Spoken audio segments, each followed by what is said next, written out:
So I don't know if you knew, but not being able to forgive is what makes us physically ill.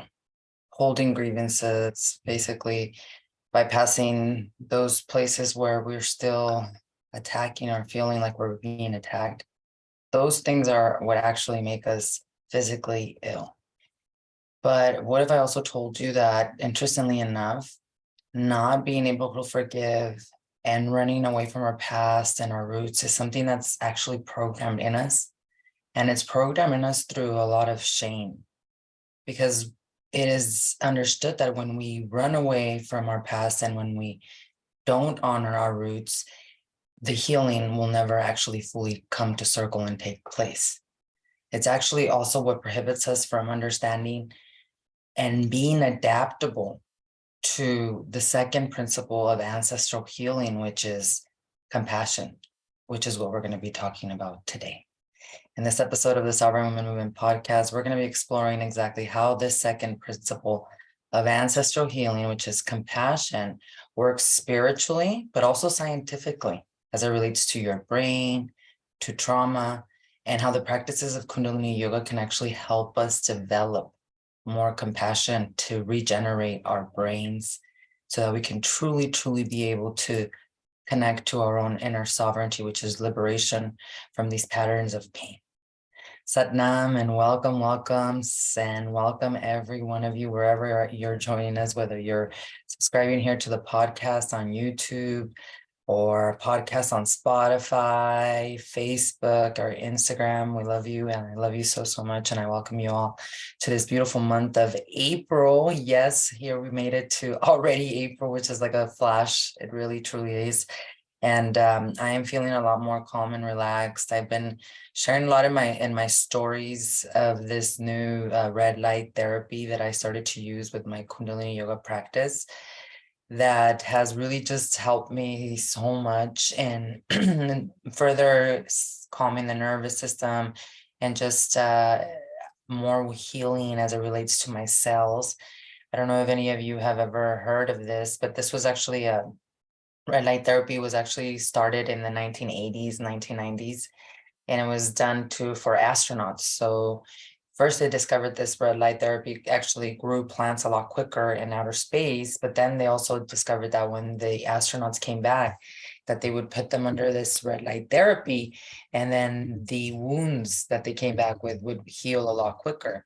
And there's a lot of science behind this red light therapy. And of course, let me know if any of you have ever tried it. But one of my community sisters, Marissa, who I will forever be grateful for, mentioned it to me. And she mentioned that she was actually using this red light therapy with her Kundalini yoga practice, with her sadhana, and how absolutely amazing it felt and just how revolutionary. And I started to do some research and I started to see what there's a lot of data since like the 1980s, 1990s that they've been doing on this particular type of therapy. But one of the things that they found out was that with this red light therapy, what's increased is something that is known as ATPs. And ATPs is literally like energy that is stimulated and created, which speeds up the healing of your cells. So your cells die every single day, and we have brand new cells that are reborn. But this actually helps like wounds. So like if you have deep cell tissue, when we have cell issues in general, then we have other physical ailments as well. But it's able to heal these wounds, to grow cells a lot quicker. And when we use that, especially at home, when you go under these red light therapies, you see these that are very common actually, like if you go into like saunas or even gyms, some gyms have them now. What's cool is that now you and I can purchase one and we can have it in our home and you can use it as part of your meditation practice. So it just enhances this energy. But what it does is that it also works so beautifully with Kundalini yoga. What I was telling our community sisters was that because Kundalini yoga is the science of energy, what you are doing with Kundalini yoga is you're using breath, you're using mantra, that's the repetition of certain sounds. You're using your positioning of your hands to create a certain energy, a certain amount of energy or a frequency that when you use it under this red light therapy, it's like you're on energy. With energy, you're just like the quantum speed of like the healing and the subconscious pattern breakthrough is just so, it can be felt and experienced at an even bigger level.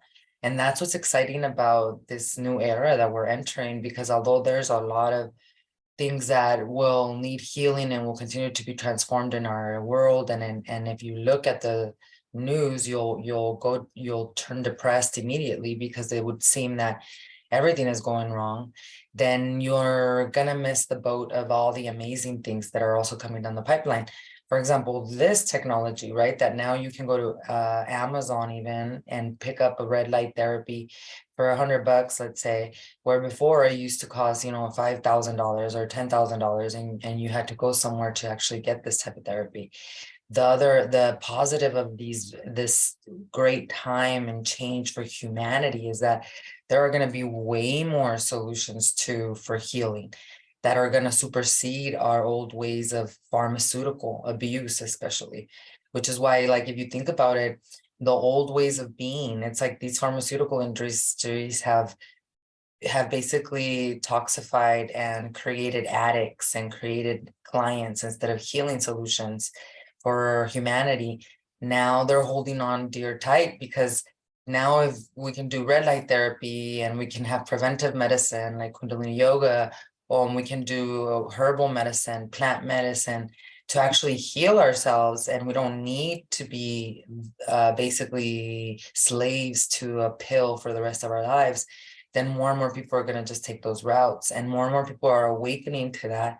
And this is happening in many areas of the world, or of our life, how we experience life, like not just in our medical fields, but in the way we use technology, right? What is the honorable way of doing it that can help us evolve versus let us become slaves to a technology?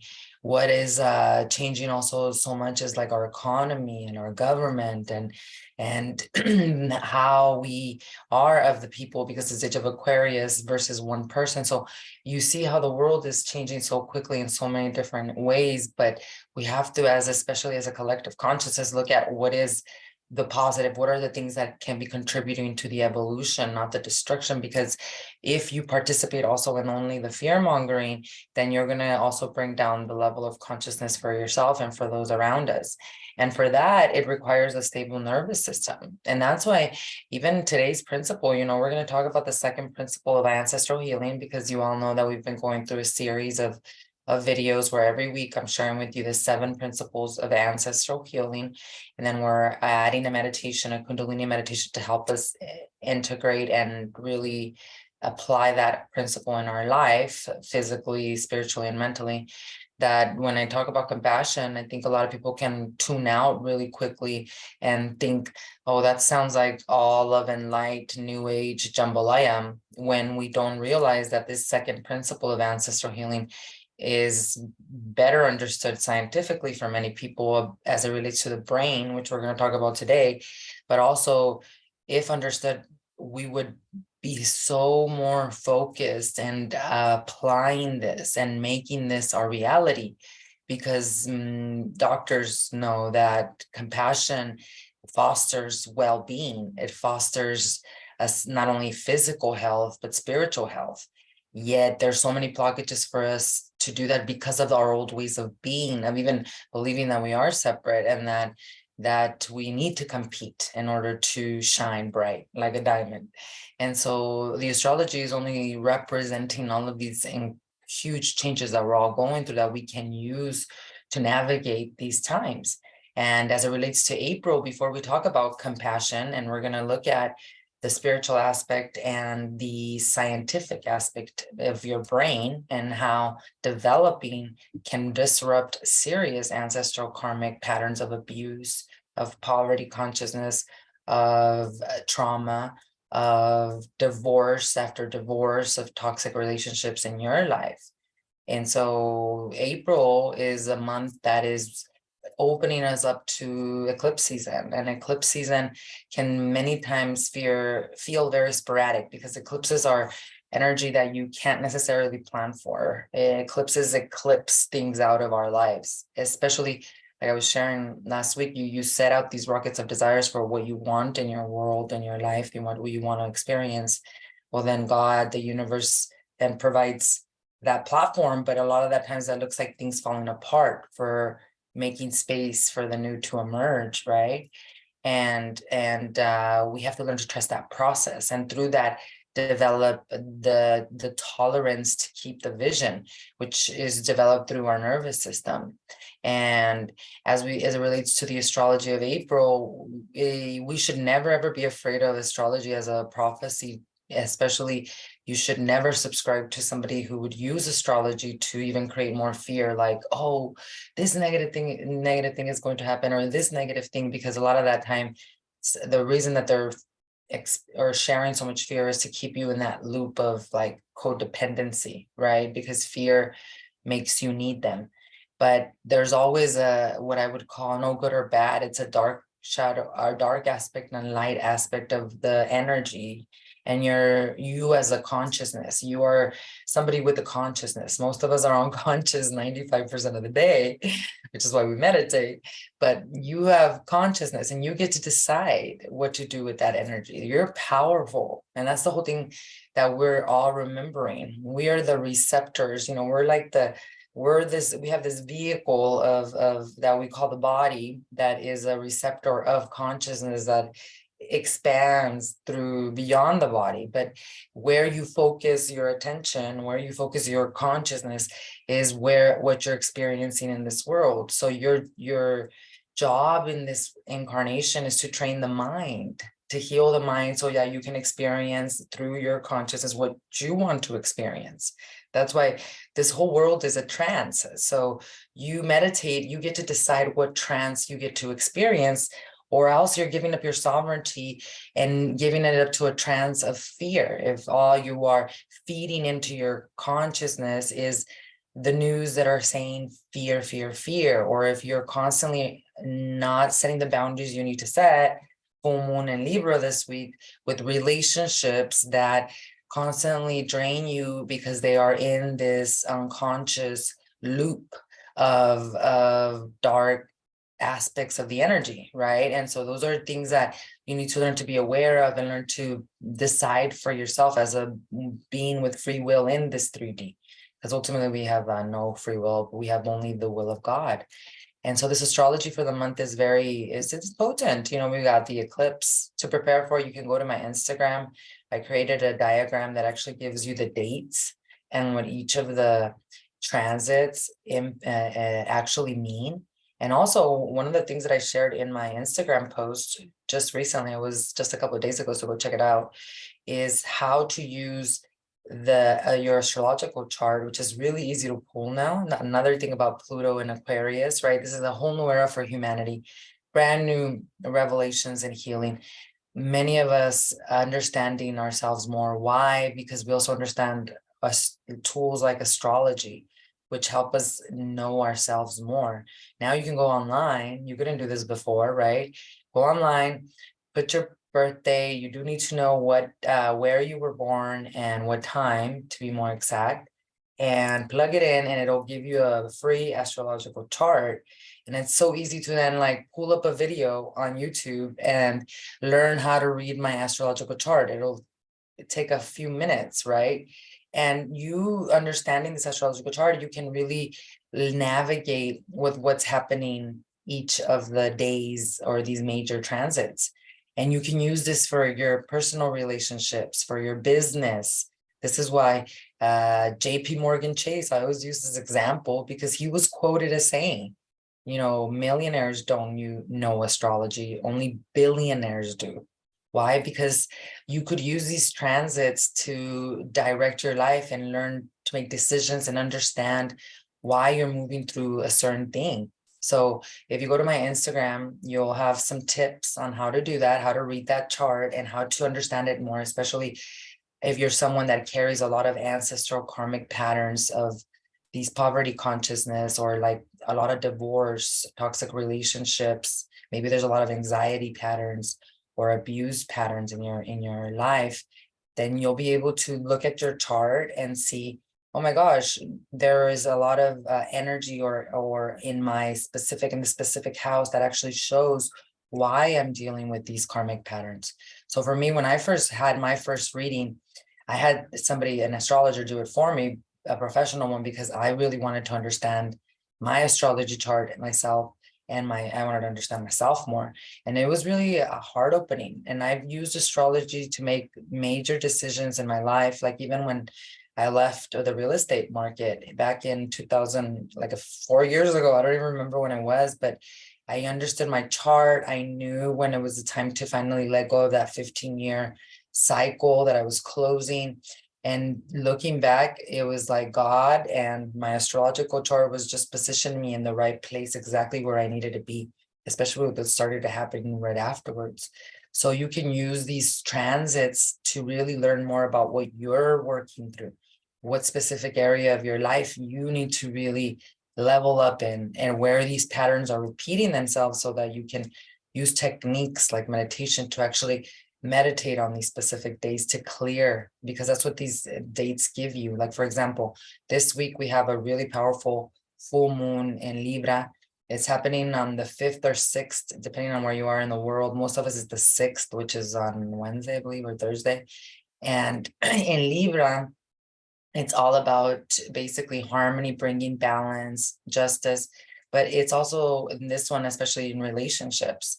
And one thing that we need to understand about this one is that it is impacted with this wounded healer, our friend. And anytime our wounded healer is a character in a transit, I always want to talk about him, because it brings up a lot of inner child wounds, a lot of deep ancestral patterns of pain that have been in our lineage for a long time.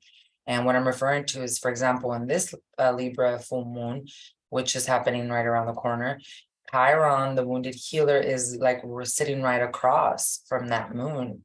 And as that is happening, it's really opening up these wounds that have really been a pattern in your life. Especially, you would probably have been even more aware of them around March 12th, because around March 12th, if you go back to that month, and you can even go to social media and go back to like your records for that day and archive and see what you were doing, because there was something that was happening, that there was that energy there that day, whereas Jupiter was expanding on this wound that you've been carrying for a long time through lessons. And you see this through, like, what were the conflicts we're having with people? What were the messages that you were receiving from the universe, from God? And this wound, because this full moon is sitting across from Chiron, it's gonna further be amplified. And again, it's not a punishment. Again, it's gonna, because full moons are culmination points, right? They bring things to a climax. It's gonna show you whether you're on the right path towards letting go of that story. Or, like I say sometimes, because healing is not linear, it's very cyclical. So many of us can say, I have a deep, deep wound of some type of abuse that I've been through, or neglect, or something that happened to me as a trauma. And it feels, especially like with the women that are in my academy, right? It feels like, the triggers are less, or even if the trigger does come, I respond way differently. Where even before, I used to respond by drinking alcohol or hitting someone. Now I'm more at peace, and I find myself more in acceptance of it.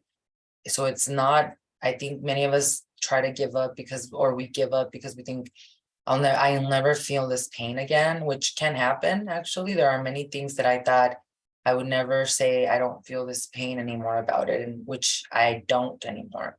Then there are certain things where I can see that it's been a mountain.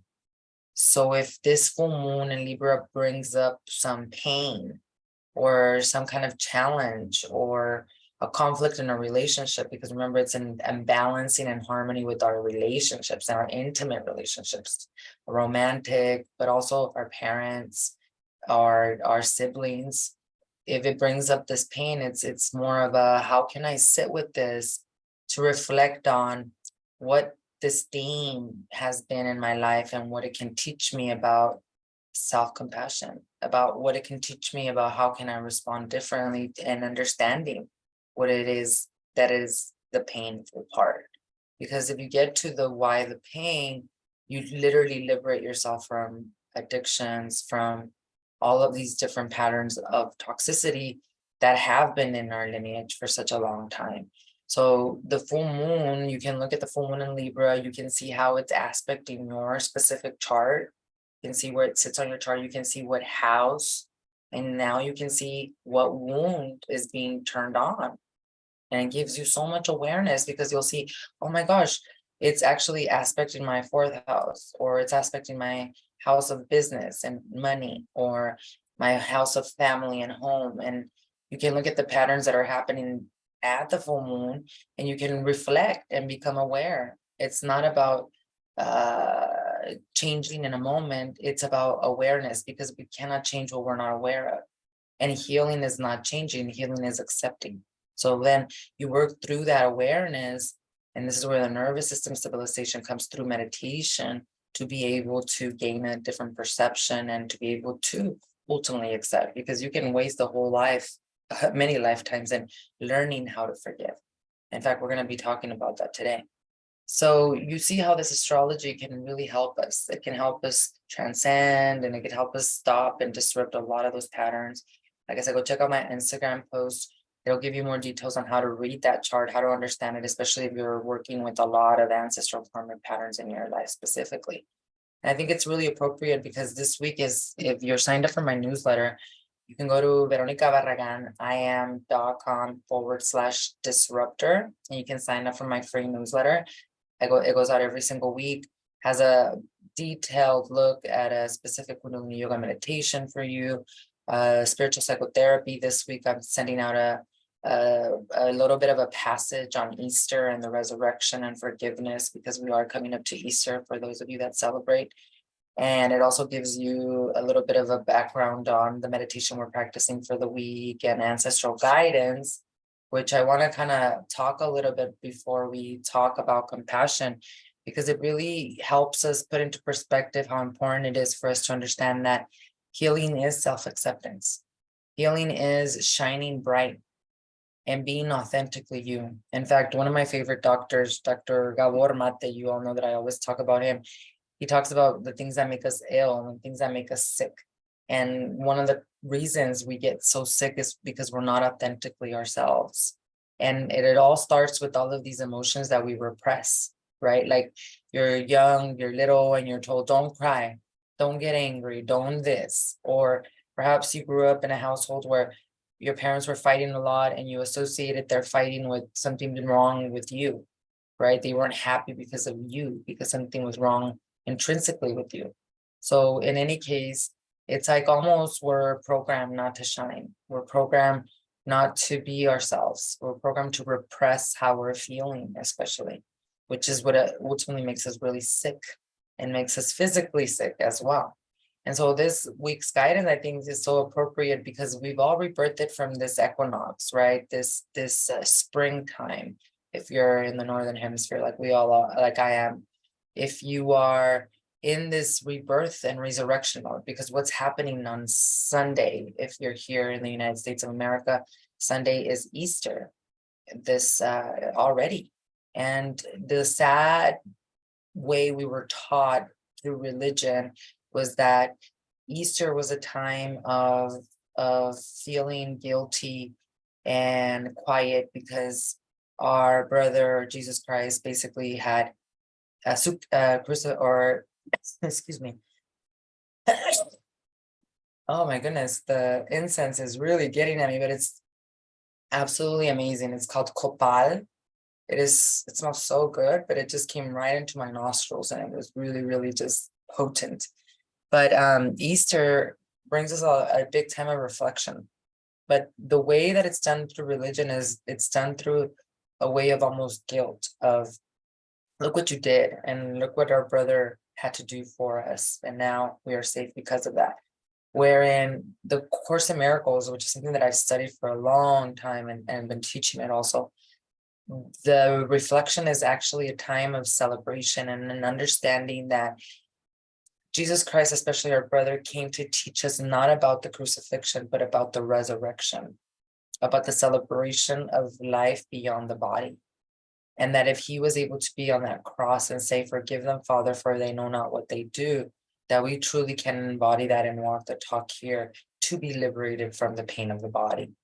And that's what this card really symbolizes too. It's the ancestors are saying, like, you've been hibernating. You've not been truly shining your radiant, beautiful light. For some reason, you're programmed to be afraid to speak your truth, to be your truth, to truly be out in the world. But it's time for you to come out of that slumber, for you to come out of that hiding, and for you to truly get and shining in your life. Life is calling you to shine your light and to add your lightness and humor to the seriousness all around you. Go out and play is very much indicated right now. And people that are super successful have this down. They understand that high productivity means that they are in flow state, which means that if they're not in high productive mode, they go out and play. They have a hobby, they have something that they absolutely love that gets them back into those states of consciousness where they can actually be more productive and more creative because they're in their flow states, because they're in that shining bright state instead of that stagnant, slave driver mentality, which ultimately collapses your nervous system. So what the ancestors are really guiding us to do is, because we've rebirthed through the spring, instead of looking at the sad things, like me growing up, I remember seeing pictures of our brother Jesus Christ, like on a cross, and he was all bloody and like crucified, like just, I would always ask questions to God, like, why would God allow this? Like, why would God do this to our own brother? Like, why? And you think about that program, it's really one to scare you and to program you into, hey, what happens if you do shine bright like our brother Jesus Christ? Look what happens to you, right? Or to make you believe that there is a God that punishes. And that is what deeply within us makes us feel guilty, which prohibits us from truly being who we truly are. We're afraid that if we're discovered, if people truly know who we are, that all of a sudden, we will be crucified or we will be cast into the lions. And not being truly who we are, not speaking our voice, not shining our light, not having a good time in life is actually what's killing us inside. And see, the thing about that is that we truly cannot be authentically who we are and accept ourselves if we don't develop compassion, which is the second principle of ancestral healing, which is what we're going to talk about this week. Now, the good news about compassion is that it can really be understood, like I said, spiritually, and it can also be understood scientifically. So I'm going to touch both aspects of that today. I want us to understand the brain and compassion, but I also want us to understand the metaphysical and spiritual aspects of it, because it's a very big important pathway to your liberation from these patterns of pain. Because I promise you, if you're going through yet another divorce, or your first divorce, or your first breakup, or your second breakup, or you're going through poverty plateaus, same making money, losing all the money, right? Or not making the money at all, or you keep getting on these patterns of anxiety and depression, or these mental instabilities that keep happening in your life, like addiction.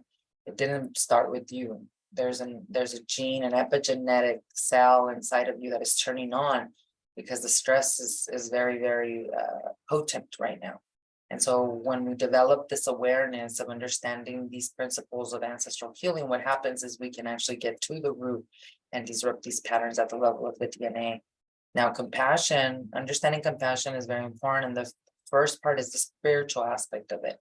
And to understand that, we have to understand how we are actually shamed and programmed almost into not forgiving, and into, instead of honoring our past and being curious even about our ancestors and their past, that we forget or tuck those things under the rug because of a modernized way of living. And to begin to understand that, when I first started to go on this path of healing, interestingly enough, the more I healed, the more I was curious and wanted to know more about my roots, my Mexican roots, my indigenous roots. Whereas before I began my healing journey, I could care less about my roots. In fact, I just wanted to blend in and fit in with a modern society. I was an immigrant child who came from Mexico as a very young child to the United States of America, where pretty much the program was don't speak your language, Spanish, fit in, learn English as quickly as possible, and try not to look as dark as you are, and don't wear those clothes that make you as Mexican as you look. And that was kind of like the program that I had my entire time. And my parents, they're such a beautiful parents, but of course, to protect me, instead of them telling me, because they did the same thing in their scenario, they just blended in. They didn't want to call attention. They told me to do the same, to just blend in. They maybe didn't say it in words like that, but it's not like they empowered me by teaching me about my roots and culture. And, they were so stressed out about work and all the things that they had to do that they didn't focus on teaching me about the importance of my roots. And because I didn't know so much about my roots, I didn't know who I was, which makes it very easy for you to get physically, spiritually, and mentally sick. One of the reasons I started to realize that was actually through one of my favorite teachers. His name is Shogam Trungpa, and he was an exiled monk from Nepal, India, who came to the United States of America, and he founded the university known as Naropa. And he wrote this really beautiful book. Actually, he's written several books, and one of them is about being a spiritual warrior. And one of the chapters, he spoke about how there is no way that any one of us could ever heal if we do not have a connection with our roots, where we came from. And this is not some kind of like devotion only or some kind of fanaticism to where you came from, but to at least knowing and caring about where your ancestors came from.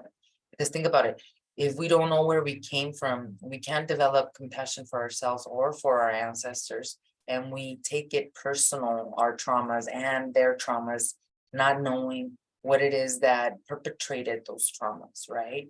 And it's almost like a program again that's done to us by the world. I mean, for me, it was like, don't speak your language. When we were growing up in kindergarten, I remember that there was a migrant program where you were able to learn in Spanish and English. But by the time I got to like middle of kindergarten, they wanted to take it out because there was no funding. And, it was always like your language is not important. You need to just learn to fit in, which for me was rough. And I can only imagine for like our Native American brothers and sisters, like even in this last century, in the 1900s, when they were colonized by colonizers that would basically, I heard horror stories where these children were taken from their parents and put into these institutions supposedly to educate them, they were like literally like concentration camps. And these children were taken from their parents. They were put in these concentration camps. Their hair was cut. They have, Native Americans and many spiritual traditions, the hair is like incredibly sacred. It's the connection to Ayu, to Mother Earth, to Gaia, right? And not only that, but they were told they were not allowed to practice their spiritual practices. They were, in many cases, if they spoke their language, they would get pens or pencils and stick these pens and pencils in their tongues so that they would feel the pain of what would happen if they did not listen. So there was a deep, serious trauma that these children went through to forget their roots, to feel afraid to be who they truly are. That we now in this generation are, thankfully, I have seen so many amazing activists. I wouldn't call them activists because activists can really portray people that are angry. These are peacemakers. Let's call them instead that. They're peacemakers that are really bringing forward the vision and roots of their ancestors to keep those wise teachings and languages alive, because all of that is severe trauma where you are basically programmed to be ashamed of your roots.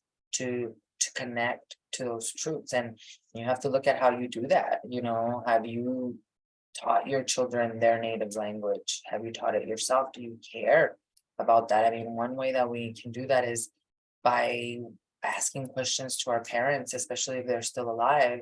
I understand that many of you perhaps are adopted, or you don't know your father, or you don't know your mother. And, thankfully, we have so many resources now, like where you can, through your DNA, find out a lot of information. There's websites, where you can pull information about where you came from, even, from past ancestors. And there's just so much research that we can do. But if we do have living family members, to be able to have these conversations and to ask, questions about your grandparents, about your parents, to get a better notion of who you are and where your ancestors came from as well.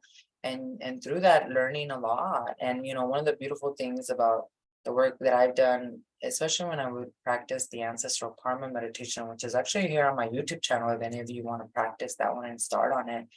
But when I was practicing that meditation, I was on a year-long journey with it, and awareness and memories came to me from ancestors that I didn't even know I had, that I would later go and talk to my grandmother about and say, who is this? Or what is this person? Or, did this happen? And she would confirm it.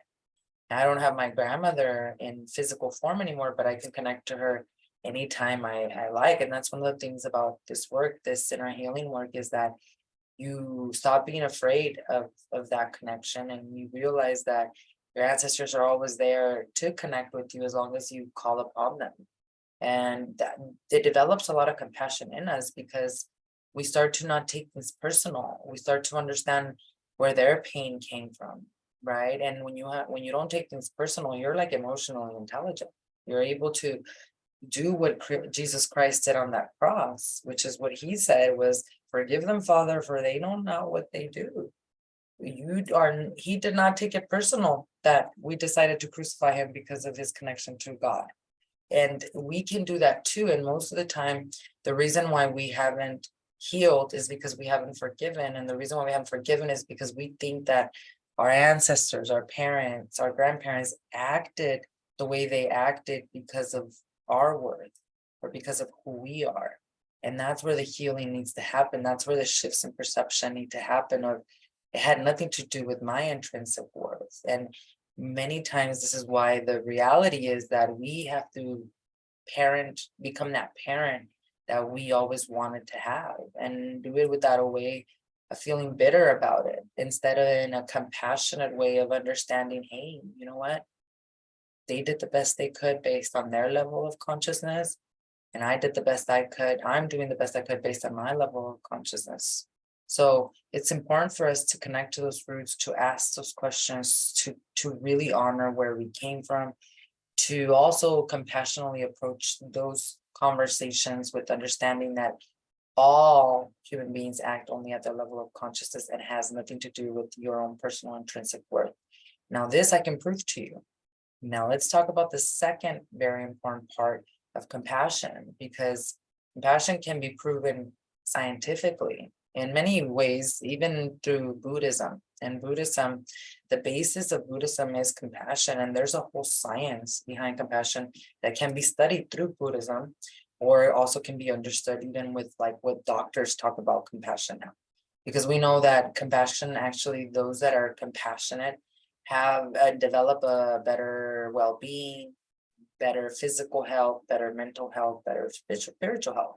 So you're like, well, if that's the truth, then we know that people that are more compassionate are just a lot physically and spiritually healthier. Then why can't I just choose to be compassionate? Why can't I just have compassion for all my attackers, or the people that have hurt me, or these things that I've done to people? Why can't I have self-compassion, right? And the reason that is because as much as it's also spiritual and emotional, it's also physical. And what that has to do with is with our brain. The reason people take things personal is because their brain is not functioning correctly. And I've talked about this many times here on podcasts. It's one of the most, I think, powerful reasons why Kundalini yoga became so obvious to me as such an incredible pathway to deep healing and to getting to the root cause. Because as much as we're talking spiritually, the brain is a very important part of compassion and of ancestral healing. And think about it, when you think about ancestral healing, we're talking about addressing these past wounds, right? The traumas that may have been passed down generation through generation. So we need to create like a safe and supportive place and environment so that we can bring these things to our awareness, right? So it becomes a really powerful emotion that has these positive impacts in our physical and mental well-being, but it also helps us really understand ourselves a little bit more and understand where people in our life came from. What was it that drove them to the things that they did, right? So with Kundalini Yoga, one of the things that we need to understand about compassion is that there's functions of the brain that are connected specifically to the compassion. And what is known now is that there is an area, of course, of the brain known as the amygdala. And this is that almond-shaped area of the brain that through Kundalini Yoga meditation, we can increase compassion by reducing the activity in the amygdala. Because what happens is that if you're someone that's been on a pattern of a lot of pain and abuse, your amygdala is overworking.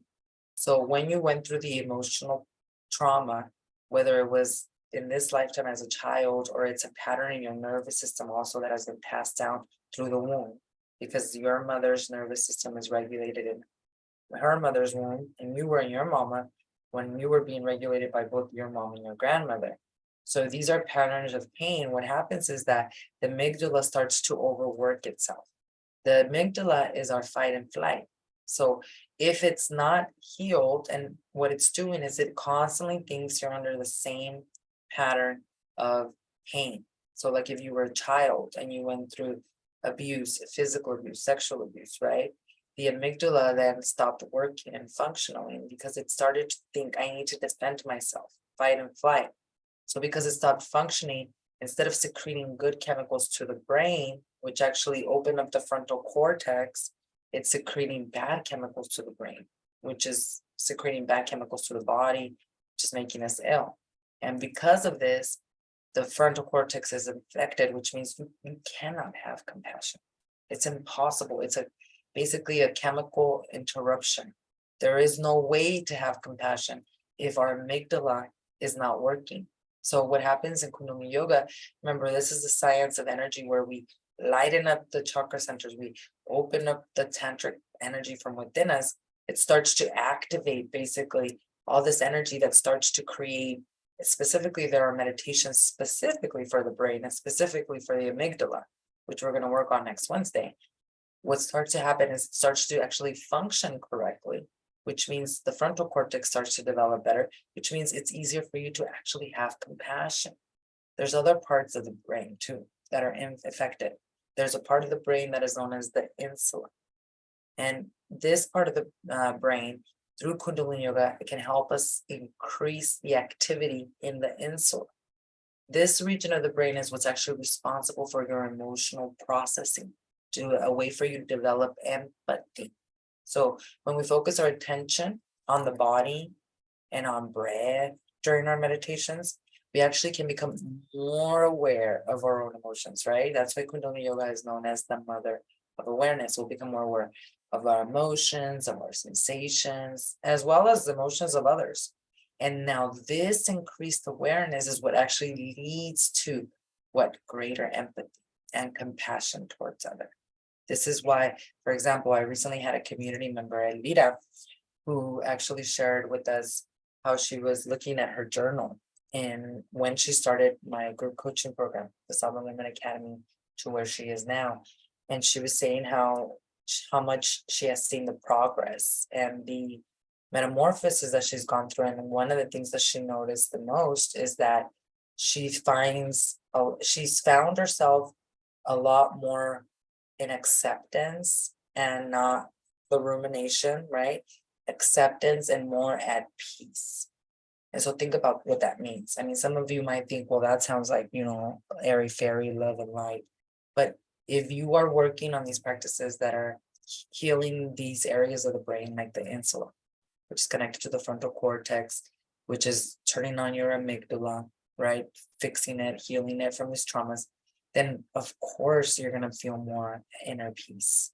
Why? Because the chemicals that are being released from your brain into your body and into your brain are not those toxic chemicals. That's what those toxic patterns of thinking do. They're actually chemicals that are healing the body. And that's how we activate this inner chemical reaction that actually heals instead of destroys, which is usually what we're doing instead when we don't have compassion. So as you can see through these practices of breath, of meditation, what we're doing is we're learning to develop compassion so that we can in turn be able to have that awareness of not taking things personal, knowing that everyone's acting at their own level of consciousness, and learning how to develop true emotional intelligence by having an agile brain that's not on a pattern of pain. And so compassion becomes a really powerful emotion, a really powerful tool. It's actually one of the sutras of Kundalini Yoga. Either you see through the eyes of compassion or you don't see at all. You're not seeing at all. And the reason that is because compassion is somebody who is sovereign, free from the patterns of thinking of separation, even from God, and only focused and in true essence of their Satnam, their truth of who they truly are. So to get you started, I mean, we're moving into this really, really powerful week. We have, whether you're watching this now or maybe even in the future, this is a time of major transformation. And we disrupt the pattern by going within and doing the inner work. This inner guide or this e-guide that I created for all of you actually has a full-blown explanation on a 7-day, Monday through Sunday, day by day instructional sadhana for you, meaning a daily meditation to release all addictive programming and addictions to substances, any type of addictions. You don't have to know what your addiction is. You know, we all have patterns of thoughts, and it's not even the addiction, it's in why the pain. But we all have some kind of pattern that keeps us of thinking, that keeps us in these loops of reaching for those things that don't necessarily always serve our highest purpose. So this e-guide, what it takes you through this really powerful 3-minute meditation to practice every day, as well as a daily A Course in Miracles affirmation that'll help you stay in that commitment and discipline, because it's not that you're lazy or that something's wrong with you. It's just that when we start to do this work, all this awareness starts to come up and it gets uncomfortable. But if you can push through, especially the first 2 weeks, and take the 40-day challenge, complete the meditation for 40 days, that's when you're going to start knowing some major differences in your patterns of behavior and also in your awareness into those things that you know must change. And this is a really powerful time to do that because, like I said, April is only going to welcome in eclipse season. It's going to welcome in an opportunity for us to level up and to release ourselves from these wounds that are only here to teach us more about ourselves and to also learn how to work with them to use to create instead of destroy.